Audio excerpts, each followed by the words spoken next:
Hello and greetings to you wherever it is you're tuned in from. It's a beautiful and sunny day here in Cape Town where I am, and I am delighted to host you this afternoon, morning for me still, but afternoon, I think, for many, as we kick in the new year. This is another episode of the EQ Lunch and Learn. And today we're talking about envisioning your future. My name is Mucha Mlingo, and I'm thrilled to be guiding you through this powerful conversation on shaping the life and career that you truly desire. In a world that's constantly evolving, it's easy to get caught up in the day to day and lose sight of where we are going. But true success, both personally and professionally, begins with having a clear vision. It's about defining what you want, aligning it with your values, and then taking intentional steps to make it a reality. During our session today, we're going to explore practical strategies to clarify your vision, set meaningful goals, and develop the mindset required to turn your aspirations into action. Whether you're looking this year to advance in your career, start up a new venture, or simply just create a more fulfilling life, this discussion will provide you with insights to help you to move forward with confidence. It is an interactive session, so I encourage you to engage, ask questions, and reflect on your own journey as we go along. So, we're going to dive right in. And as always, I have three amazing guests who are going to help have this conversation. I always marvel at how our guests somehow seem to be the perfect fit for the conversation that we're having. And I know today is going to be the same. So, as always, I hope that you have provided the lunch because we are definitely here with the learning. Let me bring up our first guest today. Newton Ciele is a self starter, team player, detailed oriented mentor, and success focused professional who has transformed KPA, a professional association, to become a major stakeholder in the pharmaceutical industry in Kenya. His initiatives gave birth to FarmNet, a network of trusted pharmacies in Kenya. And we're delighted to have him here as we have this very important conversation about visioning your future. Newton, welcome. Thank you very much for accepting our invitation to join us today. Thank you so much, Mucha Mlingo. I hope that I have pronounced it correctly. I You like the way have, you have. you did. I'm just here wondering why I didn't have this lunch conversation 25 years ago when I was just starting. And I really hope that our audience today is super excited and looking forward. I think it's important. It's not because it's me, but I think we do have a fantastic panel, and this is the kind of discussion you Yes, want to have when the year is beginning, so that you can also 100%. be able to shape and just it's not just about being intentional, but really have a clear pathway in terms of your life. So thank you so much. Maybe 25 years late, Mucha, but happy to be here so that others can be able to benefit. As they say, better late than never, Newton. And we're Yes, really looking yes. forward to hearing your amazing insights as you share how your vision has crafted your journey. So thank you for being here. We Yeah. have another guest who is new to our screens, and that is Jackie or Homer. Jackie, it's delightful to have you here. Jackie is a distinguished expert in corporate training, boasting over 16 years of extensive experience across various service sectors. As a passionate advocate for exceptional customer experiences, Jackie specializes in customer experience, sales, leadership, management, and training of trainers, as well as team building facilitation. Jackie, it's so good to have you here. We are delighted to have brought you on to the family of PTS as one of our consultant trainers. And I can testify we've seen her in action. Indeed, she is phenomenal. And I'm looking forward to the insights you will share with us today. Thank you for being here, Jackie. Awesome. Thank you so much, Mucha. I'm looking forward to this conversation to share, yes, but also to learn quite a bit. So yeah, I'm happy to be here, and it's one of those conversations, as you said, it's just perfect. I feel like this is a conversation that I'm so excited to be part of. So thank you so much. Fantastic. Thank you. And Awesome. we're happy to have you here as well. I know that it's going to be great. And you're right. As facilitators and panelists, we don't just learn, we don't just teach, we also learn. I have learned so much from the Lunch and Learn series that we have been running. And Newton, for your information, this is episode 42, which is really exciting to me that we have had so many of something that was birthed during the COVID period. Last but not least, we have Susan Chege. For those of you who are regulars here, you know that Susan is no stranger to the EQ Lunch and Learn stage. She's been here with us before. She is a hardworking, enthusiastic woman who aims to make a positive difference everywhere she works. I can testify to this. Susan and I met when she was working in a particular organization that we had gone to pitch. And yeah, the story began there. And I know that our story has so much more to it. She's very passionate about what she does, and she always strives to go the extra mile to get the job done. She believes in the efficiency of teamwork and understands the different roles that need to be fulfilled within a team for it to work together. She is a fabulous leader and loves being part of a successful team, and is really committed to helping to create solid and practical business solutions together.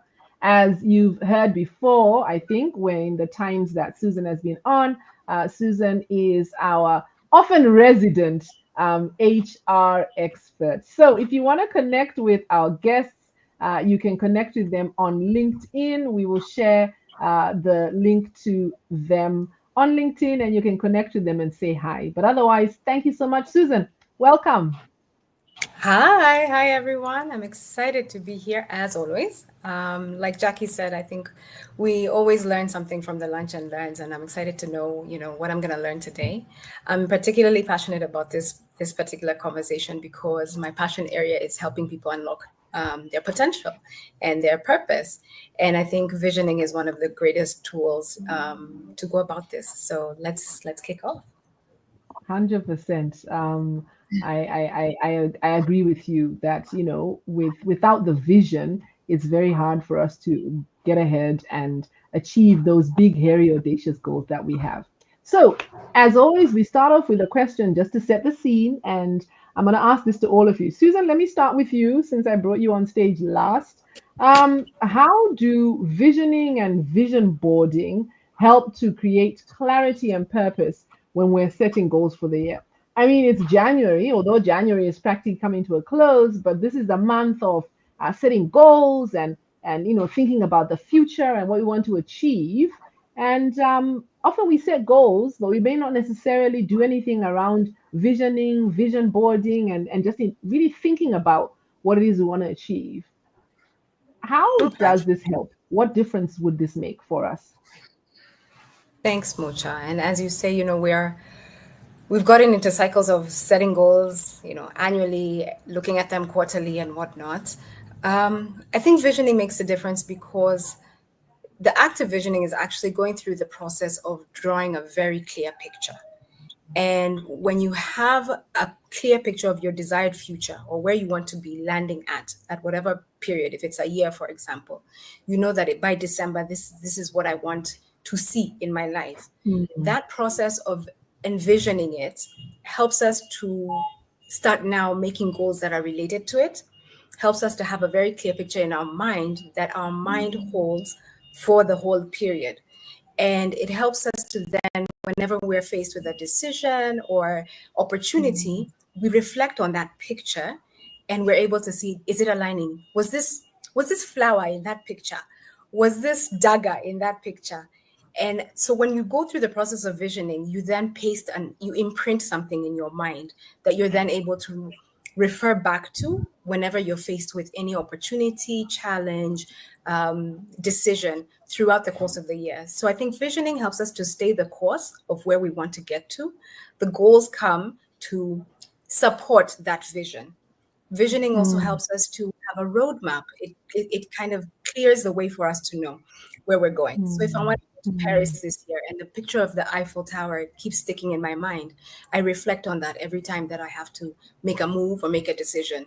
And whenever I have a lot on my plate, I also know that I can decide to do that which is serving that vision. So I direct my effort, mm. my attention, my discretionary effort towards that vision. So I find that visioning just gives us that extra oomph to keep us on course. Fantastic. Thank you. Thank you very much, Susan. I like what you said around, really having that clear picture in your mind of what that end looks like. Jackie, let me come to you. I'd love to hear your thoughts on the same. Why do you, vision? Why do you think about that end result, the Eiffel Tower that Susan was talking about? Why would you take time to do a vision board? Um, Let me say I've done vision boards for many years, and it's been one of the game changers in my life. And why I'm excited about this conversation is because this year I was a bit late in, having my vision board all together, but it's now up and ready. And one of the reasons why visioning and vision boarding is key whenever you're taking on any strategy. It doesn't even have to be at the beginning of the year. It's key because number one, it gives us the clarity. You get to understand, what do I want? Because in many conversations we hear different people talking about what they want, and it becomes a distraction because you feel like, that sounds like something I would want. That sounds like something I would want. But when you create your own vision, then you have more inner clarity to what you want. You as an individual, I as Jackie, what do I want? And then it goes deeper. Now that's at the conscious level. It goes deeper to feed into our subconscious, to constantly feed into our minds. This is what I want. This is what I need to do. And then the next level is to ask ourselves why, you know Mm, um, and visioning also brings some level of self-awareness, because we get into the level of knowing, why do I want this thing? And when you get that inner clarity of the reason behind you wanting whatever it is,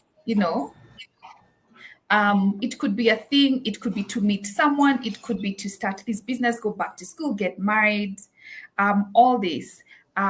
The why is what feeds into your, it gives you energy to keep going. So when you mm, vision, see, you imagine yourself in that future, in that scenario that you want to be in. When you get into vision boarding, now it's a step deeper, because you're bringing in images, you're bringing in words, scripture, symbols, all these things that bring more clarity into and purpose. So when you know what do you want, and then why do you want it, then clearly that brings about clarity and purpose. I love that. I really like what Yeah. you said around the clarity Mm. and purpose, right? So when I vision, it helps it to be clearer in my mind, and that Yeah. clarity then, to Susan's earlier point, helps me when I'm making choices about how to use my time, how to use my resources, because I have clarity on what it is I'm working towards. Newton, I'd love to hear your thoughts as on this same question, right? So why is visioning important, and why take time to really think through and visualize that future you're working towards? Thanks, Mocha. First, I have to give a disclaimer that I'm such a hopeless follower of Dr. Steve Covey, and I find that this is probably best answered within the seven habits, and especially habit number two, Mm, which says begin with the end in mind. And so I see it from three perspectives. As I said, in hindsight, at my age now, I look back and I realize that there was definitely a benefit in knowing that this is how I want my end to be. And knowing how you want your end to be, we call it vision board. But literally, what you're doing is crafting that blueprint to say that this is how I want my year to be. I want the year to end having built my house, or having done this course, or having saved this amount of money. And the way I look at it from the second perspective is what would be the consequence if I don't get to where I want to be? And I think it really answers to also what our panelists have mentioned, that you really have to be scared enough that if you don't live that mm, particular vision, the chances are you will get back to where you started. We talk about people setting goals at the beginning of the year, and by Valentine's, like 80% of the people have forgotten what they really had committed. So I've also seen a trend, and I think we talk a lot about vision boards. I've seen a lot of my mentees that will show me that, oh yeah, I have this, I've already set it up, and I tell them it's not enough. You must mm, have the fuel that gets you to wake up every day scared that the year is going to end. And if you will not have moved to have done anything, then there's no purpose of setting up that vision board. So it's really important. I want to finish by saying this. When you look at the way Steve Covey describes that habit number two, beginning with the end in mind, he says usually close your eyes and imagine today was your funeral, and ask yourself, what would people say, or what would they read in a eulogy? Now, the way me I look at it from a vision board is to say, imagine this is 31st of December, right? What will I be saying I have been able to accomplish this year? Will I be happy that I've been able to do 80%? Because, of course, it's unlikely to do 100%. But will I be mm, happy that I've been able to build on my pillars, whether it's spiritual, social, mental, family, all those pillars that are extremely important? And so for me, I use the fear that the year is going to go so fast to make sure that every day I wake up, I'm literally staring at that vision board and asking myself, where am I? Where am I? And I think, of course, for us, and I think for my colleagues who are on the panel here as mentors, the bar is often high because we always say that for you to be able to even mentor and help somebody else, you must be at a level where you can lift them up. Um, and mm, that's the thing, right? So mm, I think that's my challenge to our participants today. But I also want to mention that there's such beauty of happiness in knowing that at the end of the year, you've actually accomplished what you had put on your vision board. For me, I find it therapeutic that, yes, I was able to achieve maybe my saving plan. I was able to build or construct a house. I was able to begin my postgraduate course, and it really feels good. It then is worthwhile to reward yourself. What I see is most yeah. people who reward themselves and having it not yet accomplished on their vision boards. Yeah, Oh my goodness. Thank you so yeah, much. Guys, as I always say, if you provide your own lunch, we will bring the learning. Just in those three responses, there's so much we can take away, right? And I love what you said, Newton, around waking up feeling afraid not to achieve the things you've done, right? Which also means that these visions we have need to be big and scary. We need to be stretching ourselves and not just going for something that we can achieve easily, right? When we stretch ourselves, we definitely then come to an end of the year where you can truly celebrate and reward yourself. When it comes to vision boards, one of the things I'm trying to do is do visioning with my kids. I have two boys, and just help them to get into this cycle of thinking through what is it that I want to achieve this year, and also who do I want to be this year, because I think a lot of who we are is based on intentional work that we do, right? And so I hadn't thought about this, but Newton, you've given me a great idea as you were talking, that at the end of the year we should then have some sort of kind of check in and then celebrate, right? To say, hey, look, we actually did achieve some of those things that we had set out to achieve. Um, so great to Mucha, have I you just here with us. allow me Yes, yes, to yes, just yes. chime in Oh, there yes. I because love jumping in. Please, please go yeah, ahead. because what you said about you're doing the same with your children. I'm also trying to do the same with the children, with my kids. And what I've learned from that process is we often, and it goes back to the question you asked me, the difference, with setting goals and setting the vision. So with my children, I found that I've often been setting goals for them that translate to tasks. But when we've started this process of doing the visioning, they're then able to relate how these tasks are leading to who they want to be. Because we started the conversation with close your eyes and tell me, as you move to 2026, who do you want to be known as? What do you want to be known for? Who do you want to know yourself as?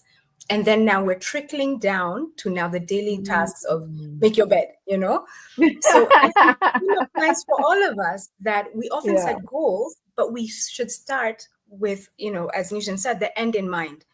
And then it's easier for us to commit to those daily habits, to commit to those goals, because we understand and we actually feel, we relate to what it means for us as a human being. Who will I be when I achieve this? Yeah. I love it. So true. I think that idea of starting with the end in mind is so critical. And to what you've all said, that's also what gives us the staying power because we have this clear vision, right? When I'm looking at my picture or my screensaver of the Eiffel Tower, right, it helps me in that moment to make a decision whether or not I'm going to go and buy lunch, or I'm going to wake up a little earlier and pack my lunch because I know that every little penny counts as I'm building this fund, to go to Paris, And for by the way, talking example. about every little penny counting, I want to also jump in based on what Susan has said. I think Yeah. prior to probably this year, I would do my vision board. Of course, agree, let's say, with my family, then I would write it, right? Usually for me, I write it in the wall completely. But one of the things that this year I did was literally to sort of assign responsibilities across, so shared. And I just want to give one example that Susan mentioned. Ah. One of the things we said is that my son now is going to be responsible to monitor what we're spending on groceries. And it's interesting because it was like sort of like a small joke, and we set him up on an Excel, and he has to write. So every day I arrive home, the first thing he asks me is where are the receipts? Where are the receipts? And I agree with Susan because I never thought the power of also making sure that even for your kids, they are part of the vision. Because when he sees in the world that it's his responsibility, he knows that he doesn't want to be the one on the table that will have Mhm. abdicated. Everybody else did their part, but on this part we didn't succeed because of you. And that's Yeah. interesting. Yeah, it's very interesting. Wow. Yeah. That's powerful. I love that. So when you talk about the wall, do you have like a whiteboard, Well, Newton? so for me, I think what I realized, and I know a lot of well, I meant I tend to do the whiteboards. For me, I find that where the bathroom is, we usually have tiles, right? And I started writing in 2017 because I literally moved away from. I used to write on my diary, my vision board, and I realized I have such Uh-huh. a big wall that I can write from the top to the bottom using a whiteboard marker. So every year, without fail, by around fifth, it's already full right from the top to the bottom. And that's the one part where everybody knows in the house they can't erase. So I I literally love write, Oh my it. which goodness, I means which love means that that. every time you're going, whether it's for your number two, the only thing that you're staring at is what is the plan for the year. A good time to think. It doesn't get more I practical than that. Exactly, love exactly. And that. your Oh responsibilities my are there, right? goodness. Yeah, I love yeah. that. Oh, that is Yeah, so we're all cool. stealing that I tip. love It's that. it's a I really know, good Absolutely. right? one. I Yeah. know. I am so stealing that because I think we've been working on each person having their own kind of individual document, but I like the idea of then, even if that's the case, because you may have individual things, consolidating it on something that's visible, for Yeah. us to see and to see regularly. And I'm just imagining in the future, because at the end of the year perhaps you take a picture, or of the vision, but imagining in the future having these annual boards of the journey we've gone on as a family. How powerful would Yeah. that be? Oh my Yeah. goodness. That's amazing, Newton. Thank you so much. I think there's many of us, Dolan. not just the those of us who are conversing here, but even in the audience. I see there's someone on LinkedIn who's saying that's brilliant, Newton. So thank you very much for sharing. If you've joined us, you're welcome. It's really good to have you online with us today. We're talking about visioning your future. And I kicked off with asking our panelists, why it's important to start with the end in mind, ultimately. Chamano, it's great to have you here. I know you are a regular guest. I have someone here who's coming up as LinkedIn user. I can't see who it is. Perhaps the team who are online can just type and let me know who it is so I can give them a proper shout out. Wildest Dreams, as always. I know you are also a regular guest here. Thank you very much for joining us. Please say hi. If you're here, just tell us a hi so that we can tell you hi back. The conversation is already hot. And we are just on question number one. Newton, I think we've started talking about this already, but let me come into you. So, and I think both you and Susan have actually already touched on this, but let's just, kind of put a line under it. How is visioning different from the traditional goal setting, and how does it lead to deeper clarity and focus? I also would want to be biased, Mucha, and I'll tell you why. As I said, within a workspace, we've often taken the vision to represent where we really want to grow in terms of career. And I think a lot of Mm, time I see people that come and ask me, the first question they ask is, how do I grow in my career? How do I become better? I want to be able to improve. I want to get a promotion. How do I put it? Which is all perfect. But I also want to mention that one of the things that I think is, to me now, equally important is to think about also how do I balance my life in my vision board?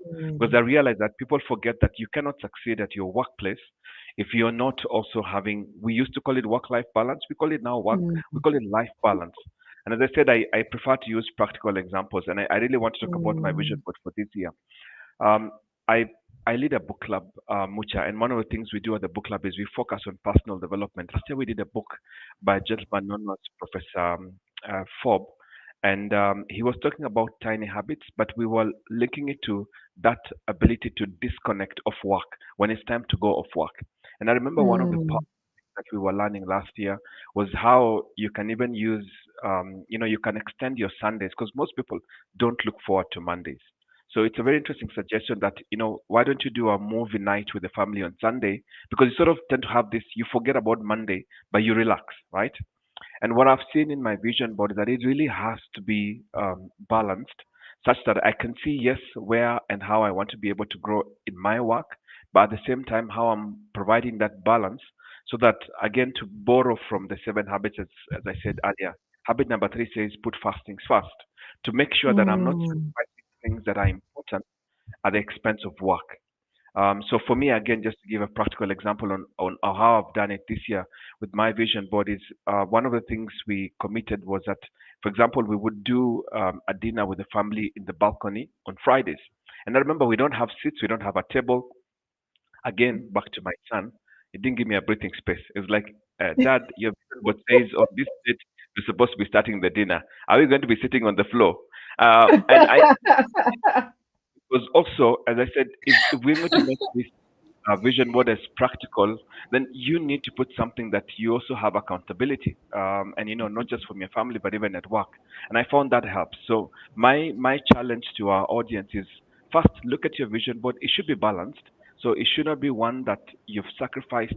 There's too much work focus at the expense of family or even your own mental wellness, because that's equally Yeah. important. mm, At the same time, how do you then make sure that you've also reduced the chances of not delivering on the actions you put on the vision board? So that would really be my comments on that. Wow, fantastic. I love that. And I think that, you're so right that oftentimes our focus can be on career, and yet we are a whole person. And so if I'm limping in some of these other areas of my life, it's going to spill over and impact my ability to be effective at work. And so looking at myself as a whole person and setting goals as a whole person is really powerful. I'm imagining Newton putting my son in charge of grocery. He'll tell us we're not allowed to buy anything. It's amazing how when we went home for Christmas. So, as many of you know, I'm originally from Zimbabwe. So, we spend Christmas in Zim. And when we went home for Christmas, the children decided that the Christmas tree that we had at their grandparents was old and decrepit and could no longer work. So we meet at my parents-in-law, and my husband's siblings all congregate with our children. So on a normal Christmas, we have a household of the 6 kids that we have. So the kids decided, nope, this Christmas tree is not going to work. So we went to the shops and we're like, right, let's buy a Christmas tree. So clearly, the store we went to had decided to capitalize on the fact that it's the day before Christmas, and there may be people who are looking for Christmas trees. So they'd hike the price of the Christmas tree. And the Christmas tree was, get this, $250 something Wow. US dollars. And so, as parents, we looked at this tree and we were like, no, that's just ridiculous. So we told the kids, all right, guys, you guys are rich, because whenever they get home, their grandparents just give them money like it's, I don't know what. It's just the granddad wakes up in the morning and he's like, oh, here's $100. I wakes up in the morning and, oh, here's $20. So you guys have money. So what we're going to do is, if you guys really want this Christmas tree, we're all going to chip in so we can pay for it. Guess what the answer was? We don't need a Christmas tree. They were not willing to part with their own money. So I'm just imagining my son in charge of groceries telling us that, yeah, no, we don't need to eat that. No, we don't need to Yeah. eat that. Yeah. But I love the fact that it It's empowers them interesting. to Yes. contribute to what we're doing as a family. So that's just a really, really powerful Absolutely. reflection that Absolutely. came My to son tells mind. me, Daddy, you're cooked. And when he says you're cooked, I know the bill is high. Yeah. um, so Newton talked about the idea that I'm a whole person, and so how I am at home impacts how I am at work. Susan, I want to ask you, how can organizations help employees align their personal vision with organizational goals to boost motivation and engagement? I like this question. And I'll tell you why I like the question before I even answer it. Because I have said it time and time again, and I don't think I can say it enough times, that if organizations are to meet their goals and meet targets, then they need to make a connection between the organizational goals and the individual's goals, because then you have that emotional investment into achieving whatever the organization that you're working for is trying to achieve. So it's imperative for an organization to be able to create that relationship. And some of the very practical ways that an organization can go about this is, at that point that Newton was talking about strategy setting and goal setting, and even the organization vision setting, is bring in the employee into that conversation and start the conversation with, what are your aspirations for this year? And it's not what are your career aspirations, as Newton has said, is what are the things you want to achieve for yourself as Mucha this year? And here's where the challenge is often us as employees, we're not ready with an answer. You have no clue. You say, I want a promotion. I want to meet my goals. I want to meet my KPIs. I want to get the performance result of exceeds expectations. But you're actually not prepared with that answer of, this year, I want to achieve better balance of my time. I want to invest more time in my extracurricular, my voluntary things. I want to spend more time with my children. You need to be ready as an employee with those answers.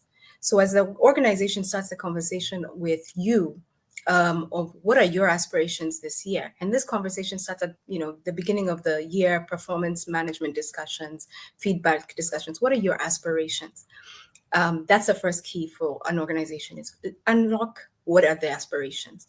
Then when you go into the career mapping part of this conversation, when we're talking about what we have in store for you, often you find an organization has a great plan for you, but it doesn't apply to the employee. It doesn't appeal to them in any way. That's not what they have for themselves. So it's important for an organization to have that dialogue, rather than, this is the career path for this organization. You might find that you have a HR professional who wants to go and do marketing, yet you're telling them about, being the HR director, for example.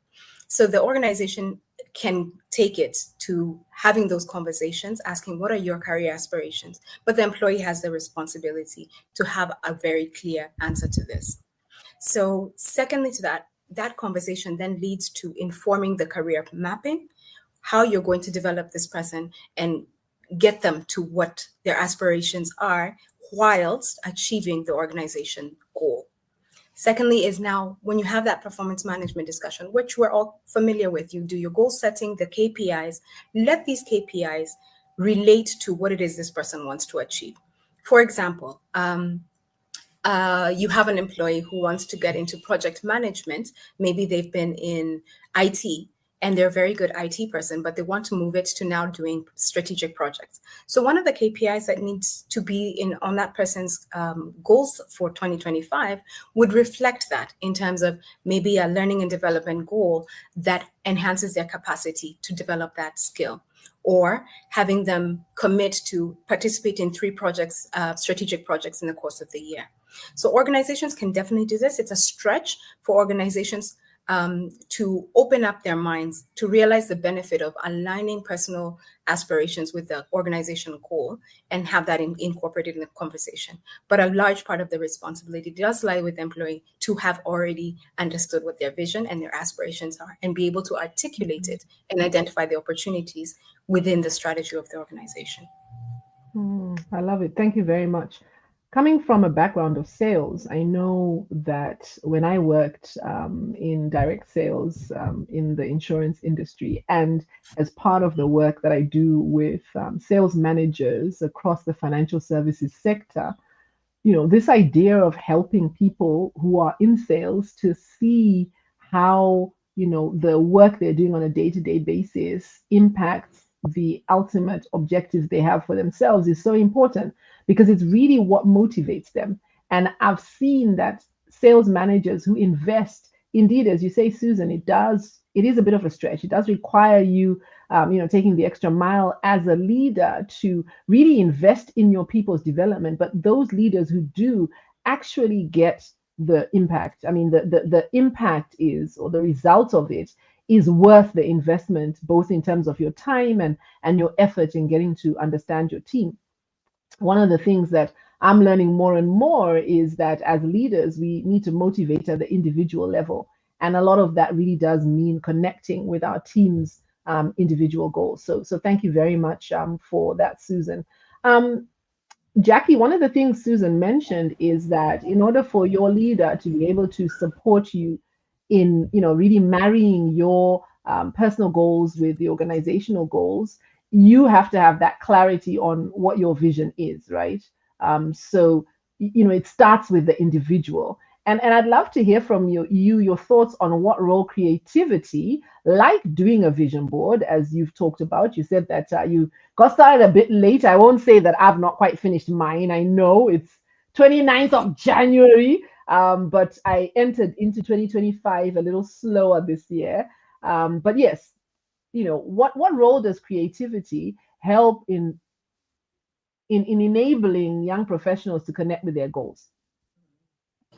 All right. Thanks for that question. I'll say that I'm impressed with the young professionals with how just big their dreams are.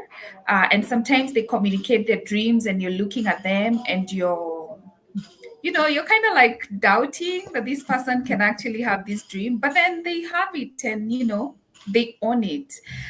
So I would say that the first step in achieving our goals, number one, is just to have it in your mind, the vision. Just have that vision in your mind. Number two is to bring it out into the physical world, like write it down, have it down, pen and paper in your notebook. Beyond the notebook, because that's the traditional way, it's the old school way. Bring it alive.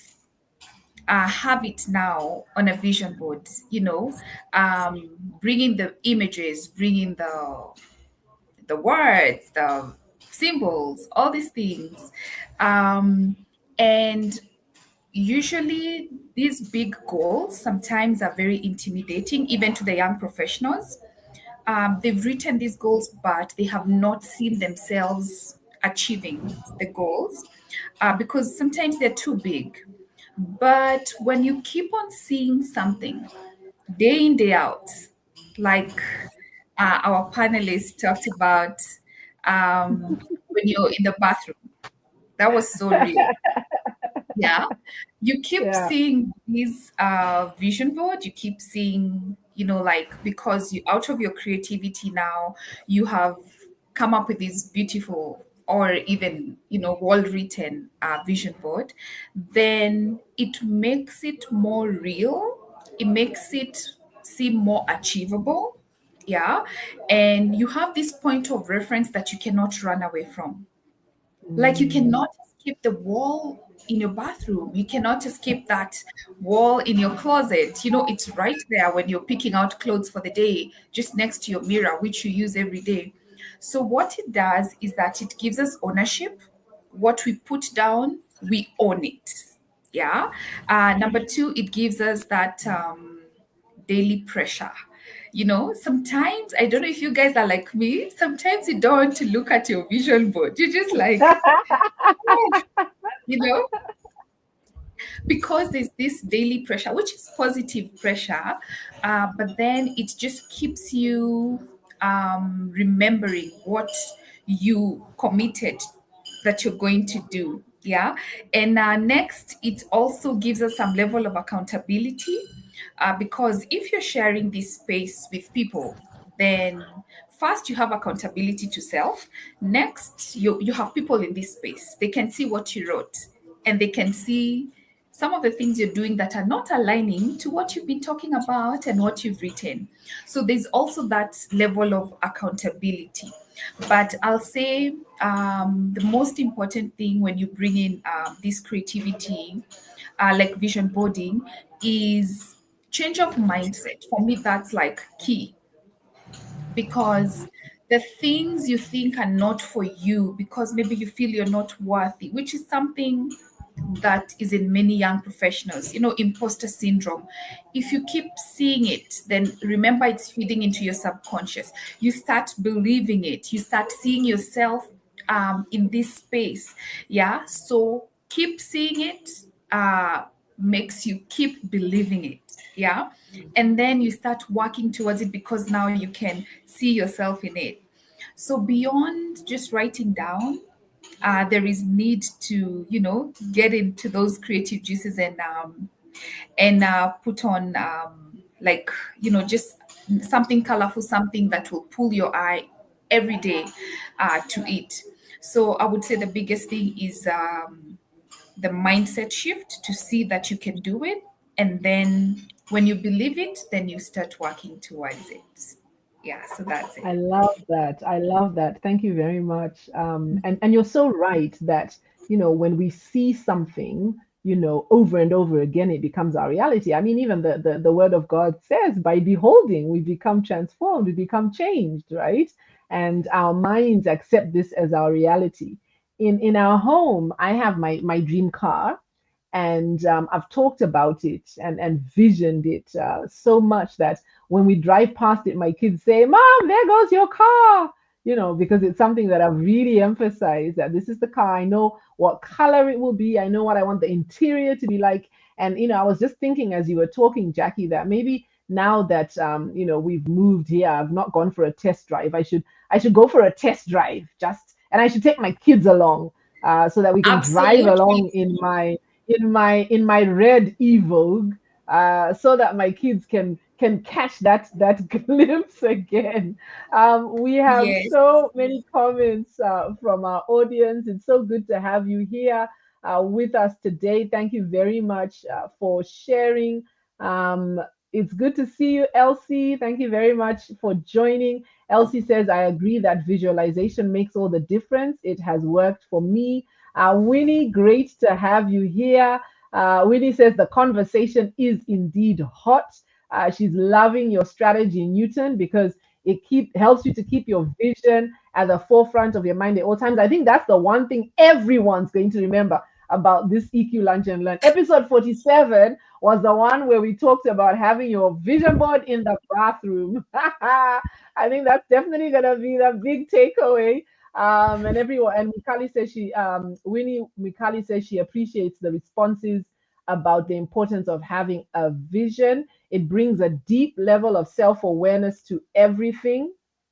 And wow, the principle of beginning with the end in mind, that really creates a powerful sense of accountability in all our actions. So thank you very much for joining us and saying hi.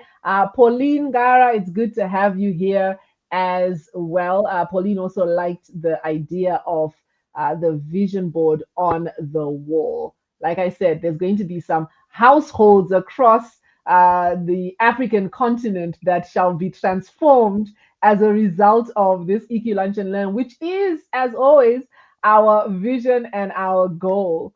Susan, I want to come back to you because you talked about what organizations can do to support employees to align their personal vision with their organizational goal. And we talked about how this boosts motivation and engagement. So let's just talk about some practical strategies that organizations can implement to now encourage individuals to vision and align within teams. So, going beyond just my own personal goals and thinking about what I want to achieve, but what we're working on together as teams, right? How can we have that vision of what it is we want to achieve and where it is we're going as a team so that we can be better aligned? Thanks, Mucha. And in my true nature, I'm going to amend your question. And, I like that. I like that. Yeah. So rather than thinking about it as, what can organizations do, practical steps, I think this is really a call to action for leaders. So rather than waiting for the organization to set up some sort of precedent, it's a call to the leaders. If you want to appeal to your teams in a way that helps you move together as a team towards achievement, then you as a leader take on that responsibility.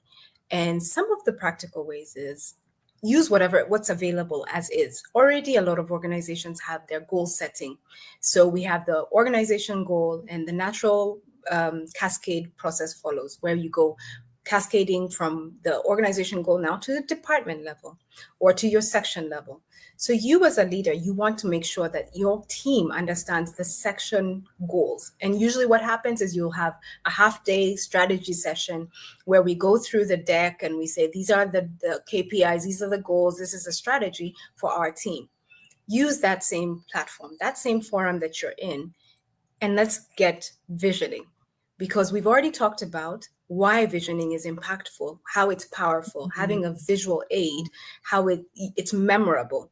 So do the same with your teams. In that same session, you've gone through the deck and we've all understood, but no one is going to have an imprint on their mind of that deck. So let's get practical with it. And I want to borrow a little from what Newton said about accountability. So we take goal setting, take it to departmental level, and then the next natural step is to take it individual level. And this will all happen in that business unit discussion. You have your unit goals, and we've gone through the deck and we've understood it. But now what does that look like? And engage the entire team to actually have a practical, fun engagement of creating a vision board for the team. And after you've done that, then let everyone own a piece of that picture. So you then achieve your visioning, and then you then achieve the individual KPIs in that same session. And we all walk away with something in our mind that reminds us. And hopefully everyone will be as committed as Newton's son, reminding you, you are cooked. Or knowing that this is my responsibility and the team is going off rail. So I think that's one of the very easy practical approaches that you can seamlessly move into. But that responsibility does lie with the leader, because a team is led by their leader, not waiting for the organization to set up these huge structures that will then enable visioning. I love that. I love that. Start where you are. And I love the amendment you made to my question, because indeed, I mean, to be honest, the reality is organizations are made up of leaders, right? So it makes sense that as a leader, you take responsibility, and it can be done simply where you are with what you have. So I really like that. And I imagine that if the team's kind of coming in every day and seeing a visual representation of what they envision for the future, that is going to be motivating. And it does mean that there is some accountability there. So thank you very much for sharing that. Newton. Allow me to add, Mucha, just in that that concept of having it, seeing it regularly. take it a step further and have it as your team's screensaver. So every time Mm, that they're opening up, they're being reminded of the vision that we collectively created and committed to. Have it yeah, regularly bring up in your other, update meetings and progress meetings. So at the end of every one of those sessions, we're looking back and looking and seeing, oh, this is the vision board that we did as a team. How are we doing on it? So yeah, taking, I think about it and I think, okay, when you say when we're all coming into the office, a lot of offices now, we are all virtual. So let's work in yeah. that same virtual space and still have the benefit of that constant reminder. I love it. Thank you. Thank you very much. Newton, I want to come to you because we've spoken a little bit about the impact we feel is going to come about once we are, clearly visioning our future. But perhaps we can have some examples, right? And we can make this more real to our audience. So I'd love to hear from you of any examples you could share where visioning has transformed individual organizational outcomes. In your experience, when you joined, you talked about how, it's been 25, you've joined 25 years late because these are conversations you'd have loved to be parts of, way back then. But in your journey, where have you seen visioning having that impact? Could you share some examples for our viewers? Thanks, Mucha. And I'll probably reference one of my mentors that I sort of encountered when I worked at a company known as Novartis. That was around 2015. And he had managed, a big organization, which was Novartis in China. But one of the things that they did is that at the beginning of the year, they would do this thing, they were calling them objective letters. And everybody would have an opportunity to discuss the objective letter and then agree and sign it. What I found interesting, and I actually subsequently implemented it in my organizations or whatever I went to, was that the objective letters were so real. It's like the letter you're writing between yourself and your manager, saying that these are the things that I really need to be able to focus and drive this year. And every time then you would sit down with the individual, the discussion just begins from the objective letter, right? Like this is where what we had discussed at the beginning of the year. It's been a Mm, month. What are we doing? What's our progress? Where are you having challenges? And I think I've seen individuals and managers, for example, that they take these objective letters and really take it into heart in terms of executing flawlessly. It becomes a much more easier conversation because the objective letter is not just based on what you want to do, but it's also based on how exactly will the goal be accomplished. And that's the part I wanted to comment about mm, our vision boards. It's not enough to just write that this is what I want to do. The objective letter says these are the critical success factors that I'll need, yeah. right? This is the environment that has to exist for me to be able to succeed. And we also made sure that we could sort of sense test that it was a very realistic goal. So we often would start by saying, okay, I know this year you're so ambitious, you want to do this, but what did you do last year? Because then it also allows, and if you think about our vision boards, maybe it's good because sometimes if you say that I want to build bungalow like the one for the rapper that I saw, which was almost like a state house. I see Susan smiling. It's highly unlikely if you don't have what is required to build that kind of that kind of a house. So I feel like sometimes the mistake we make is that we are not realistic in the goal that we are setting. Neither do we know exactly what conditions need to exist and what will be our role in making Mm, those conditions. And that I think is what has mm, helped us as an organization. We also make sure the goal is worthwhile. So it should not be something that is, really sort of like pies in the air that are not going to be achievable.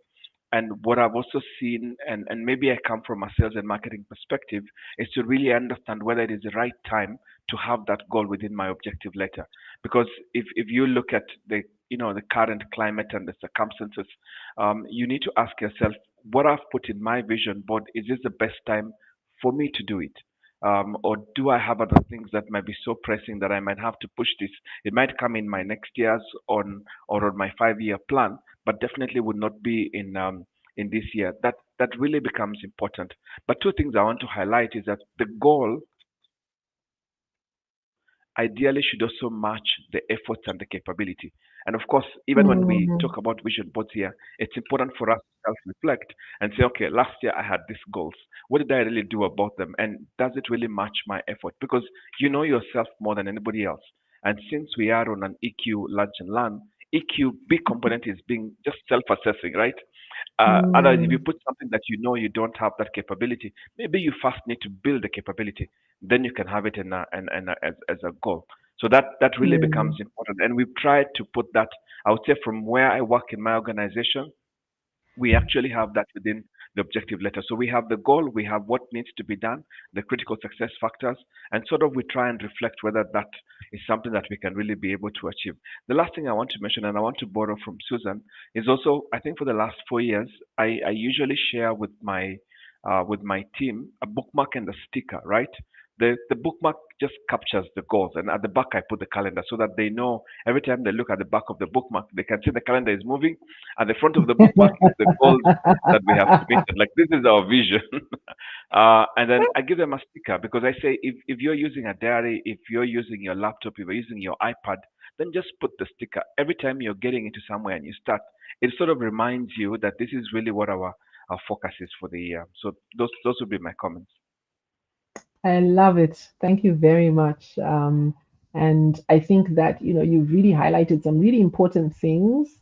I love the idea of the letter because it's really having the buy-in and commitment of the member of your team.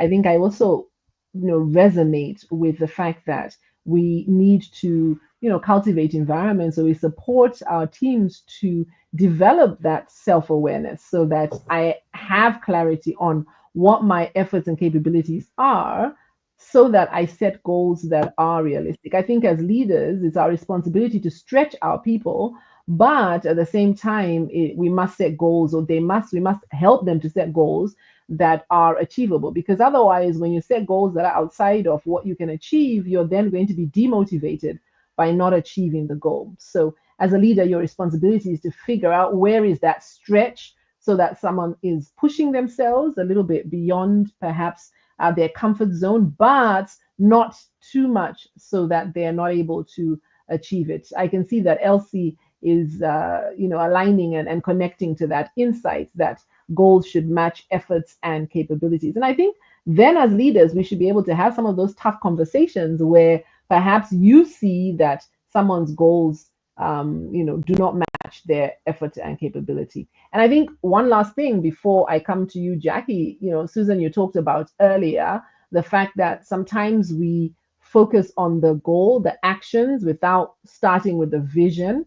But to Newton's point, the vision on itself now without the tactics is not useful because you're less likely to actually achieve. Jackie, how do we balance long-term visioning with the kind of short-term process in our lives, right? Because we have these kind of big, hairy, audacious goals. So maybe, to borrow an example Newton used, I want to build a house, but maybe for me, building it in 1 year is not realistic. So perhaps that's my 5 year plan, right? So how do I balance visioning this house that I'm going to have in 5 years with what I need to do every other year?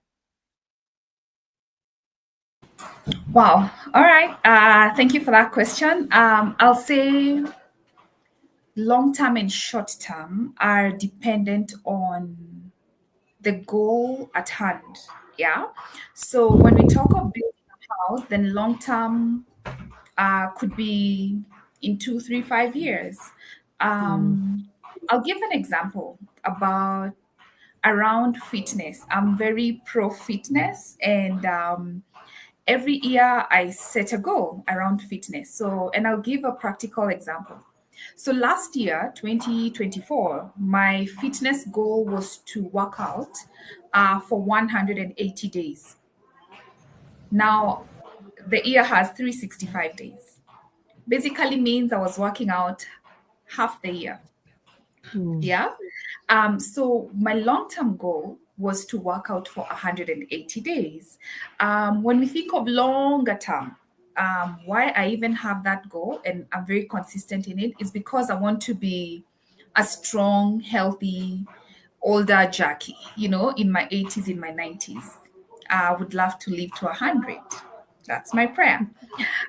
So the goal was work out for 180 days, and I had to break it down for it to be achievable, for it to be more practical. So it means that this long-term goal looks like, oh my God, 180 days is a lot of working out. So breaking it down and having a short-term goal meant by June 30th, stuck in the middle of the year, I should have worked out for at least 90 times, 90 days. And that meant that monthly, 15 days. Yeah.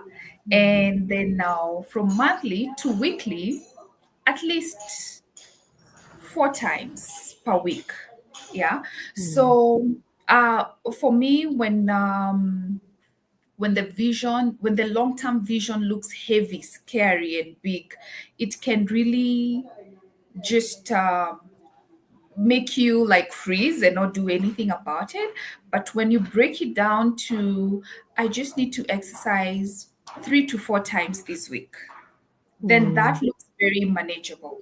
Yeah. So that's the balance I've used. And when I come to my professional life as a leader and leading a company in training and consultancy around customer experience majorly, the vision is so huge.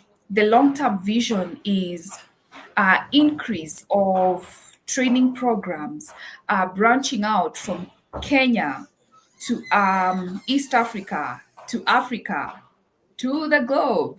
Yeah, we're thinking big, right? So it's just to look at the end and then work backwards and see what can be done now, what should be done after this that I need to do now, so that all this can build up to this bigger vision. Many people do not do anything about their goals because they get paralyzed by how big this long-term vision, this long-term goal seems. But for me, what has worked is knowing that when I need to do A, B, and C. And when I do A, it graduates me to B and then to C. And I loved, I think it was Newton or Suzanne, who talked about what have you achieved this month of January. Yes, you have all these plans for 2025, but have like just keep recording. This January, I was able to achieve 1, 2, 3. Because sometimes we also get so caught up in the doing that we never even celebrate what we are achieving. And in the celebration and in the what we say, just pause and smell the coffee and smell the roses. That's where we get the fuel to go on. Sometimes you can be so busy throughout the day, but you're like, what did I really do today? And there's a season I was feeling like I'm so busy, but what is really getting done? And one of the things I started doing is having in mind what I want to do, like a task list. But we all know that sometimes you have this plan of your day until you don't have a plan because of just how the day goes. Yeah. So I decided to start writing tasks as I do them. So when I do something, I would just take a quick note and write down what I've done. At the end of the day, even if the day will not go as I had planned, as I had wanted, then I can still look back and see what I actually did. Yeah. And that applies to what I believe it was Newton who shared.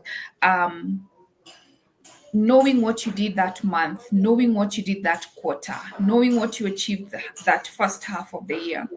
So for me, breaking down goals means just know what you need to do now, and then after that, and then what's for later, so that it doesn't stress you. You don't need to think too much about that now.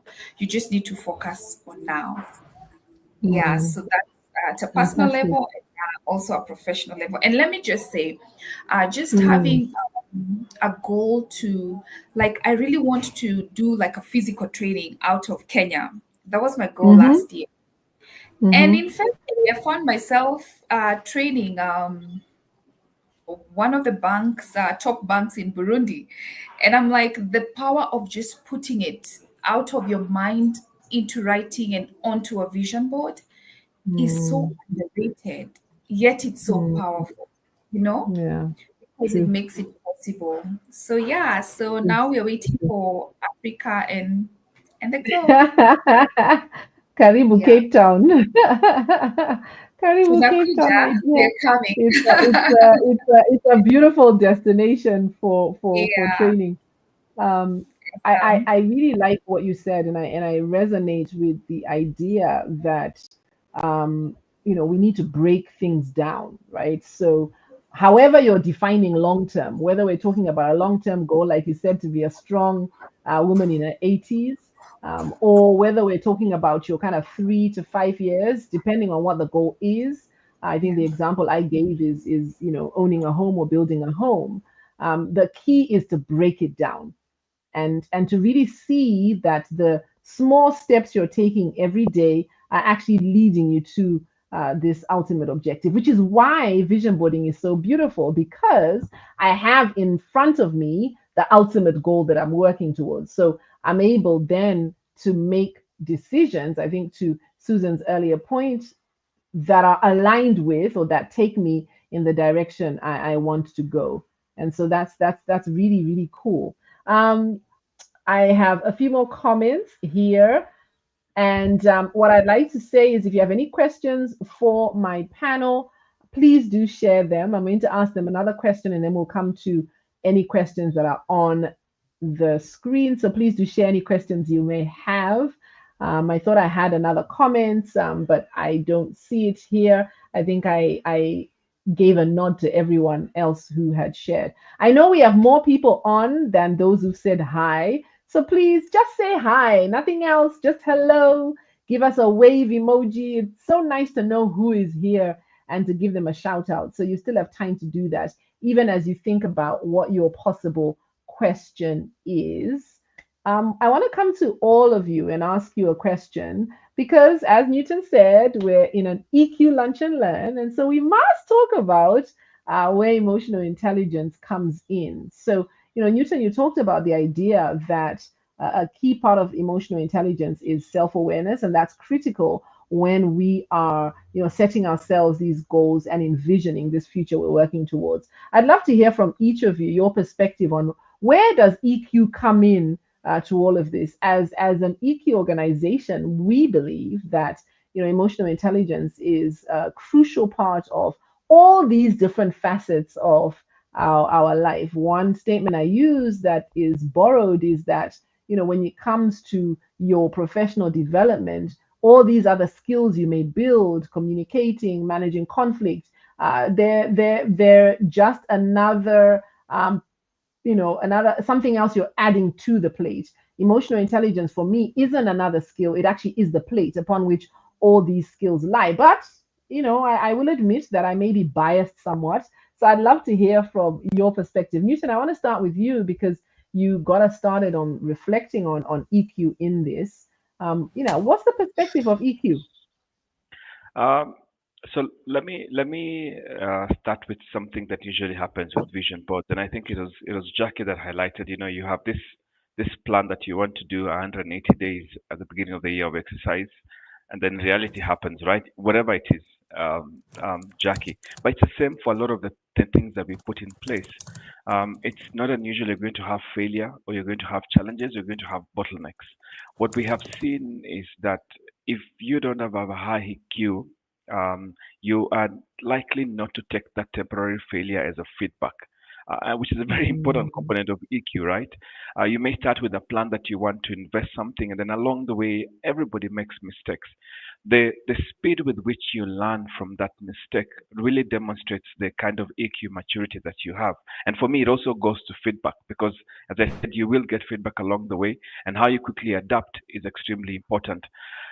one of the things that I've also seen with EQ, in fact, if you look at what another thing that Jackie mentioned is how you get caught up in time. There's something that Steve Covey calls the devil's triangle, where you tend to focus a lot of the things on the crisis, and then the things that matter the most, or that box of discipline we talk about tends to take a backseat. The way I see it is that when you have a good balance, you minimize your crisis so that you have adequate time to be able to plan or do the things that we call them the box of discipline, things that have a purpose, Mm, are aligned to what you want to be able to achieve. And for me, what really comes to mind is just realizing, for example, we say Kenyans typically spend about 5 hours on their phone every single day. That could even be more, right? I usually say 5 hours depends on how many sites or social media sites you've subscribed to. But if you're on all, meaning you're on TikTok, you're on IG, you're on X, that could even be 6 hours. It gets even more astounding when you think about it in the context of a week. Six, by seven is close to about 40 hours.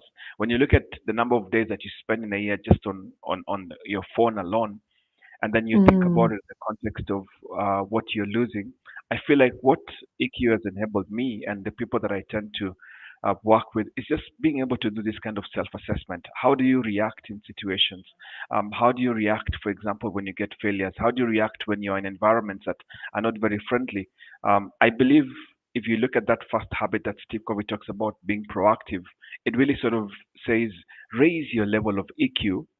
And it's interesting because it's a fast habit. And if you do it, then you begin mm. to change the paradigms that you operate in. When you change the paradigms that you operate in, he actually says that you begin to have the right software. When you have the right software, I also believe it becomes much more easier.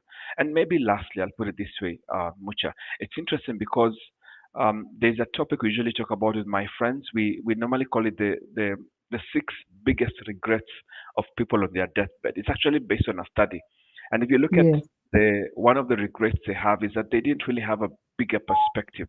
In my opinion, I think being able to make sure that you're well aligned on your EQ will really fix so many other things that you're planning.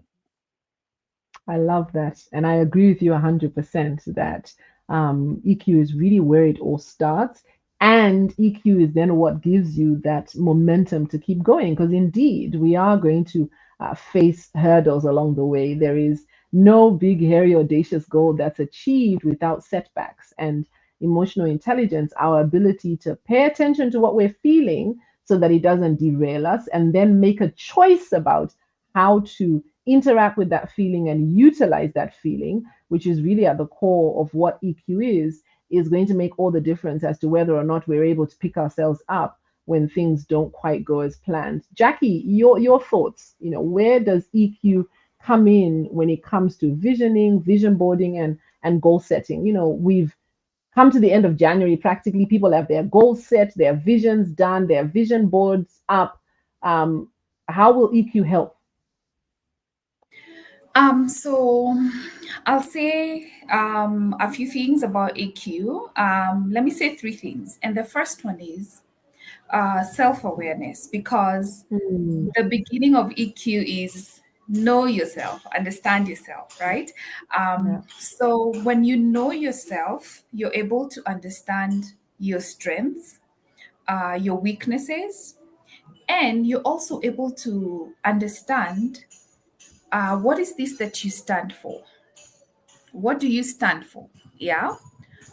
And let me say, when you are aware of where your strengths are and aware and okay with your weaknesses and ready to work on them, then even when you're setting your goals, you know how to go about it. Yeah, so that's number one, where EQ plays a big role.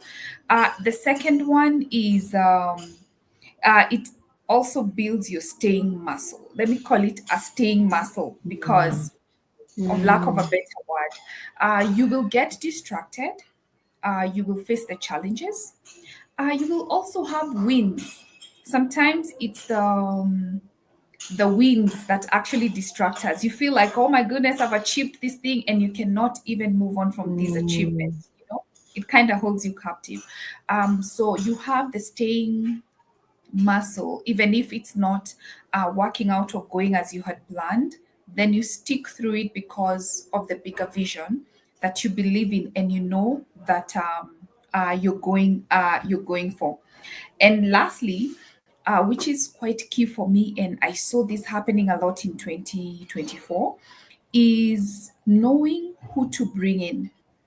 Now, the thing about having a vision board is that you will not be able to achieve everything on that wall, on that vision board by yourself. You will need to bring some people in and you will need to take some people out. That's just Mm. the reality of life, yeah. So when you're working on your EQ and you have a high EQ, then for this particular goal, then this is who I need in my team, in my inner circle. For this next level, um, I don't need this. This is a distraction. So you have your inner circle, you have the middle circle, you have the outer circle.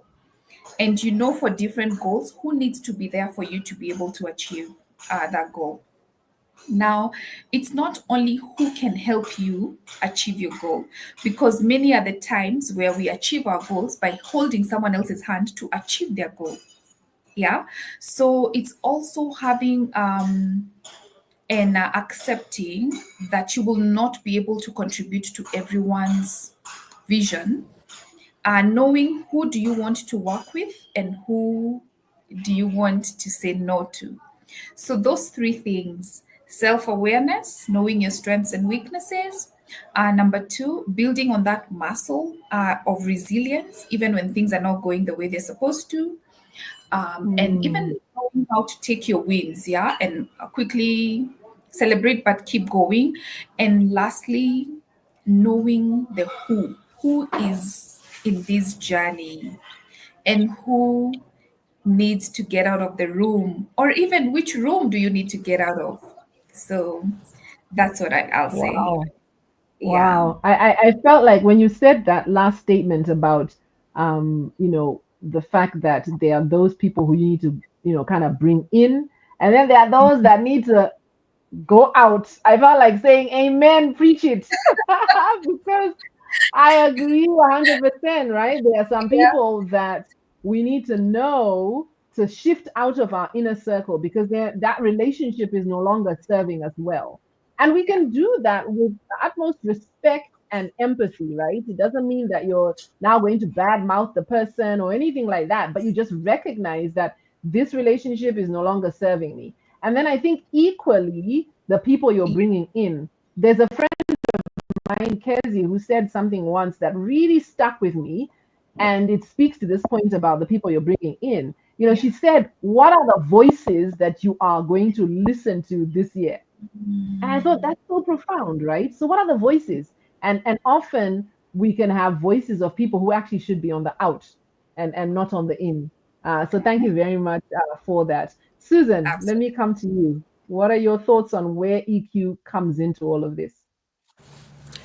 Thanks, Mucha. And I think my thoughts are all over the place as I'm reflecting on what Newton and Jackie have shared. I'm just like, yeah, I get that. Um, and I'm just seeing it from, maybe we should, do a public warning and say, if you're doing visioning and you've been trying to run away from your EQ, you have no choice now. I think when you sit down to do your vision boarding and to set your visioning, it sets you into a space where you have to encounter your EQ. Mm, As mm, early as thinking about what is it that I want to see of me or my life at the end of the year, you then get into, okay, how do I do that? And that immediately sets you on a path of self-awareness because you start thinking about, what do you have in your hand? What do you have available to you? That's your talents, your networks, your strengths. And so immediately you start doing that self-assessment, as Newton was saying. So that starts to build your mm, self-awareness. Then you go a step further and you ask yourself, why? Why do I want this to be the end picture at the end of my year? And that starts getting into your beliefs, your values. And you start, again, mm, more self-awareness and self-exploration. And what does that mean to you? how does it make you feel? What will you feel if you don't achieve it? And already you've already started your journey on your EQ and building your EQ muscle. So in the process of doing your vision boarding, you've already started to encounter your self-awareness. Now, as you're walking the journey through to get to your vision, now you start to encounter your self-management, because you start being able to control how you respond to things. And because you know what was driving you towards this picture, you already anticipated how you might feel. And so when that happens, you're able to regulate. You embrace what is that emotion, you can call it out what it is, and then you're able to respond accordingly based on what it is that the journey that you're on towards achieving your vision. And I really like what Jackie also said about who is in your circle. What are the voices, like you said, that you're listening to? Because that then feeds into the other elements of your EQ. It's, what is your awareness of your social? What is happening around you? What are the relationships that you need to maintain? And how are you responding to them? So the whole journey of visioning and walking along your journey to get to your vision has already set you on a path of strengthening and exercising your EQ. And because you've taken the time to draw out that vision for yourself, you're already a step ahead in being able to anticipate your emotions, understand them, articulate them, respond to them, and the same for the people around you and the circles around you. So I think you cannot separate good visioning from EQ. I love it. Thank you very much.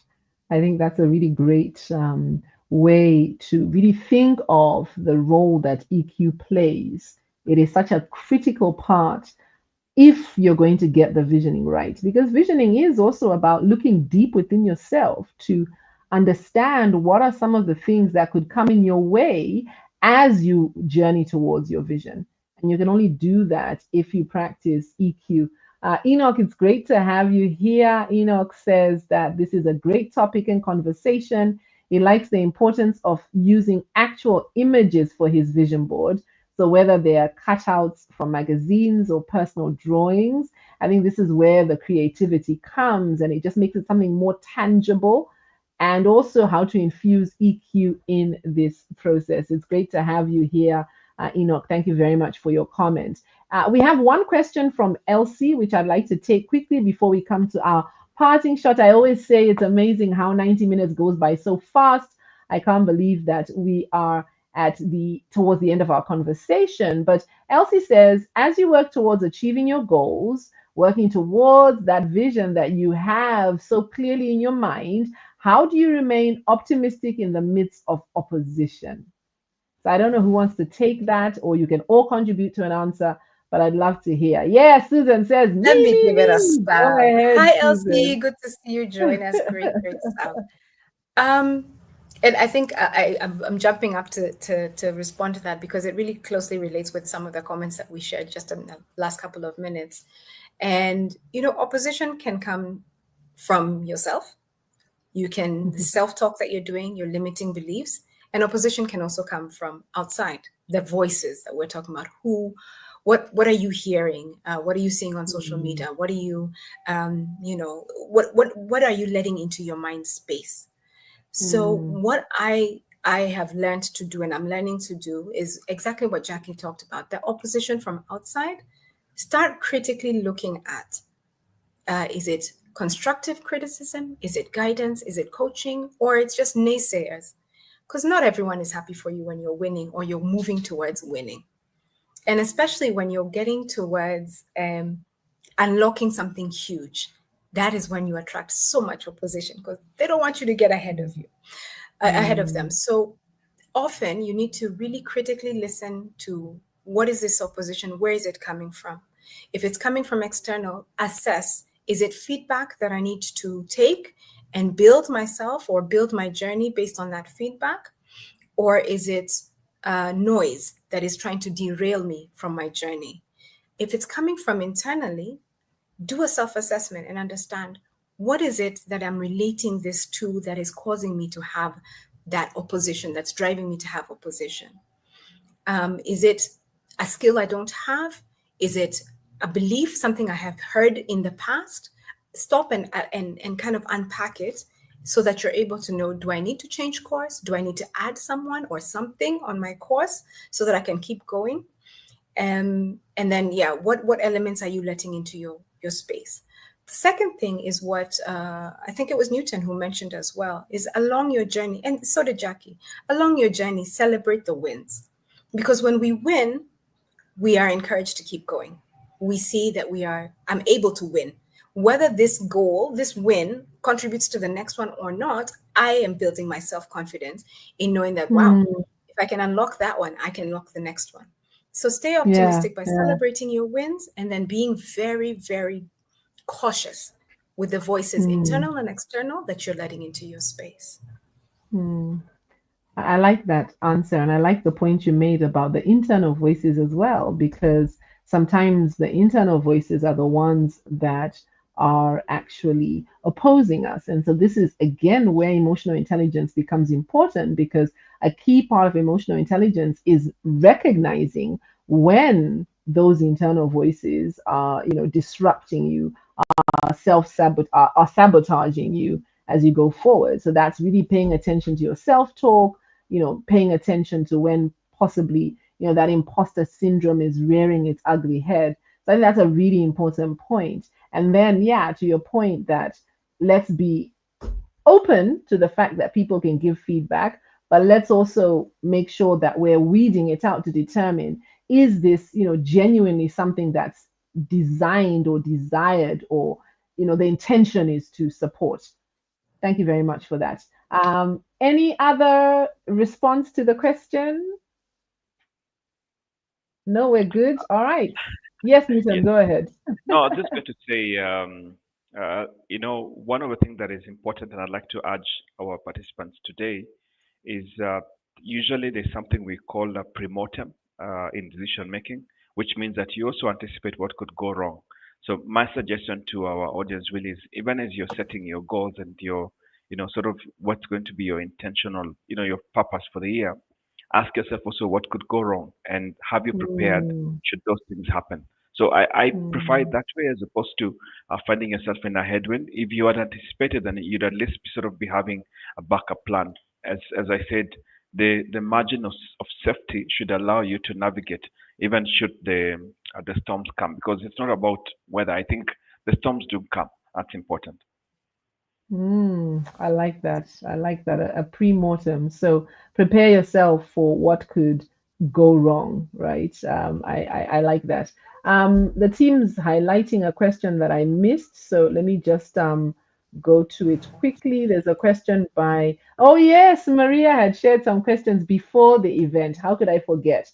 So the first question that Maria had was, how can I use EQ to bounce back from failure or disappointment when working towards a goal? I think we've answered that, but if you want to add on that, you can go ahead. But I think that this question that Elsie asked is very much aligned to that, and we've answered it. But here's another one as we come to the end, a good question. How can I adapt my approach to goal setting when circumstances change or new challenges arise? We exist in an environment where there's constant change, right? So, how can I leverage EQ to adjust so that I can still work towards those goals? Anyone want to take that one before we come to our final parting shot? I nominate Susan to take that one. Oh my gosh, and I was thinking of you, Newton. I was actually thinking of you, Newton, because I was I just like thinking, that. I Susan, you've was been just thinking that you've nominated. touched on this quite a bit. Yeah. I think um, we've touched on these questions, but it will probably be useful as we wrap up to just kind of give a final thought on the same. Go ahead, I Susan. think, and Newton, I have to give you credit because you did some of these thoughts came from you, and you the approach that you're recommending of the pre-mortem, thinking through what could go wrong and thinking through what other possibilities do you have.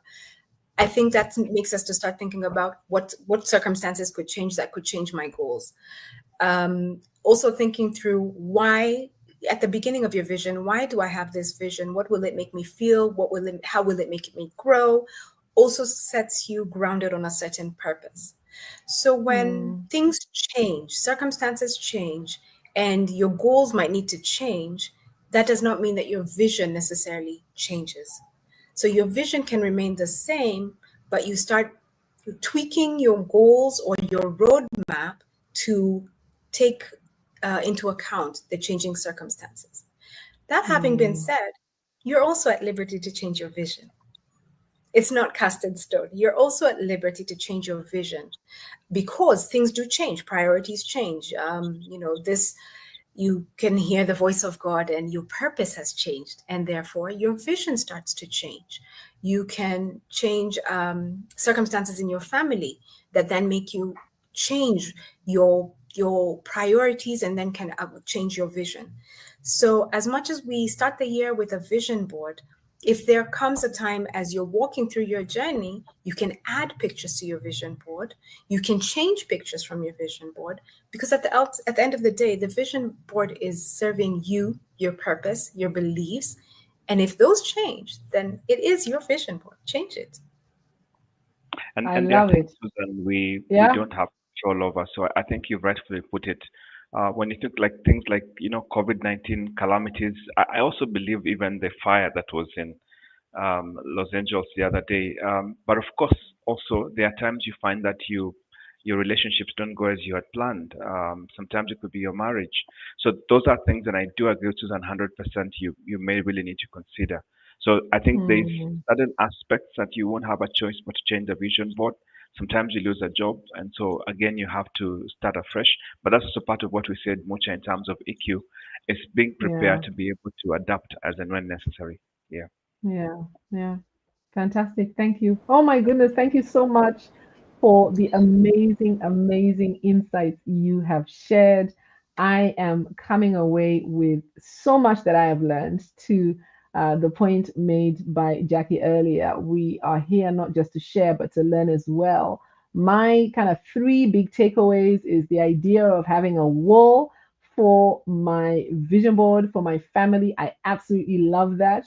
I will experiment with the tiles in the bathroom, but either way, I think having a wall that's somewhere visible where we've all collectively made this agreement, I think that's something powerful. And I suspect it's equally true for our teams as well. So thank you very much. That helps us to start with the end in mind. I love that idea. And, to the points that was made around, making sure that you break down. I think, Jackie, you talked about the fact that there's this big idea and then we just need to break it down, right? So we have clarity on the steps we're taking. I think for me, that's also a really great reminder that sometimes we're so caught up in the vision that we're not actually taking the actions that we need to take on a regular basis. You broke down this big goal of wanting to work out this number of days into what it will be required at a regular basis. So I think that's really critical. And then from you, Susan, this idea of infusing EQ in everything and really recognizing the importance of EQ in how we set our visions and how we move towards our visions. I know we all talked about EQ, but just really thinking about what you said, and how important that is in order to enable us to achieve. So like I said, that's just one thing I can think of from each of you that was my big takeaway, but there were so many more. And to my audience, as I always say, you provide your lunch, we will bring the learning. So thank you very much, everyone, for that. It's been great having you. Share with us what your key takeaway is. We'd love to hear from you. Just type it in the comments wherever you are. I know some of you are here on LinkedIn, others on YouTube, others on Facebook. Please just take a moment right now before you leave. What was your key takeaway from our session? Newton, Susan, Jackie, thank you very much. Our time is up. 30-second parting shot as we close. Jackie, let's start with you. Your final parting shots. All right. Thank you so much. And sorry, I don't know what happened there. I was frozen and I was trying to use No worries. technology. I just had to refresh, but we're back. So I'll keep it short. I'll say Do it consistently. If you want to do it annually, then that's okay. Some people do it for like 2 years, that's okay. Do it consistently. And when you do it, break it down into smaller goals. Have your half year review, quarterly, monthly, break it down even to weekly, and then get accountability. Accountability is a game changer. If no one is checking in with you, you can easily say, this is between me and myself. I don't have to do it. So get accountability and let this accountability be well aligned with you. Yeah. So that you're not making excuses and then your accountability partner is just excusing you. It doesn't make sense. It needs to be tough Yeah. and hard. Yeah. And lastly, I'll say, believe in yourself. Like that is Mm. so key. And then believe that you deserve it, because often we Mm. have a problem there. So believe in Wow. yourself and then believe that you deserve it. And then the doing will be much easier. So that's my parting shot. Believe in yourself, I love believe it. you deserve it, and then do it. Yeah. So thank you I so much, love it. Mucha. It's been a pleasure. It's been awesome. I Great way love to it. start the year. Thank you so much for Thank you. having me as part of this Thank you. conversation. Thank you to my fellow panelists, and thank you to our amazing audience. Thank you so Thank much. you. Thank you very much, Jackie. I love that. Newton, your parting shots. And you need to unmute yourself. Yes, I realized I was muted. Uh, I'm going to flip it completely and just challenge our audience that sometimes we talk about having a purpose and creating goals. One of the best ways actually is to create what is called an anti-goal. I found this very Mm. interesting when I was teaching last year. An anti-goal means that you ask yourself, what are the things that you don't want, and then you then make sure that that is what you purpose to achieve, so if you say, for example, that I don't want to end the year without savings in my bank account, that then becomes your purpose. So you focus on make sure you actually don't get to achieve that. So the anti-goals is one way that wakes you up. As I said, for me, I find the time goes too fast. Maybe it's our age. It's not like when we were young. 365 days are way too short. So ask yourself, what are the things I don't want to find myself at the end of the year? And what do I do to make sure that I actually don't get to that? And that's extremely important. So you can use an Yeah, anti-goal to create very effective ways to achieve your vision statement or your purpose. I love it. Thank you. Thank you very much, Newton. Susan, last but not least, your parting shot as we close. I was tickled because I was like, this is the first meeting we've made it through without someone speaking on mute. And then there goes Newton.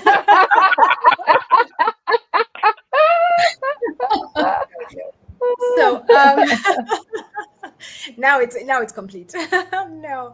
Um, I think I'll also make an appeal to our audience.